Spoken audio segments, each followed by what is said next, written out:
L'évangile de ce dimanche, tiré du chapitre 18 de Saint Luc, nous présente la parabole du juge injuste et de la veuve persévérante.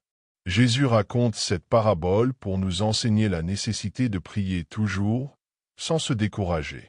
Cette veuve représente chacun de nous devant Dieu, pauvres, démunis, ayant besoin de la grâce. Elle demandait justice jour et nuit, non parce que le juge était bon, mais parce qu'elle était persévérante. Et Jésus montre le contraste. Si même un juge injuste a écouté, combien plus Dieu, qui est amour et miséricorde, écoutera ses enfants. Mais quelle est cette justice que Dieu promet? Il ne s'agit pas de la justice humaine, ni de celle de la fin des temps.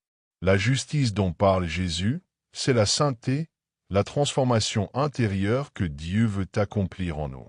Quand nous demandons cette grâce avec humilité et persévérance, Dieu nous sanctifie.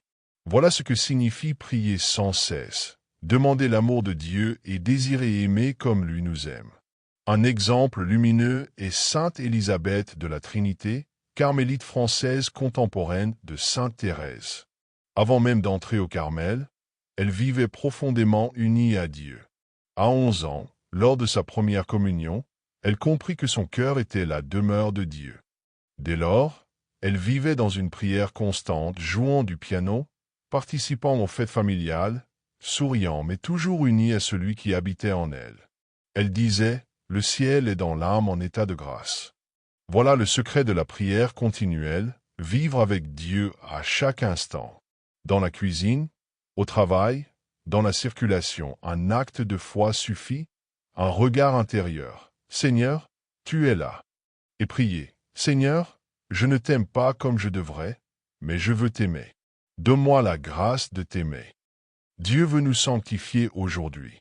Même quand nous tombons, quand nos péchés nous humilient, nous devons persévérer, comme la veuve. Ne te décourage pas. La sainteté n'est pas pour quelques-uns, elle est la vocation de tous. Dieu veut répandre sa grâce sur toi et habiter dans ton cœur.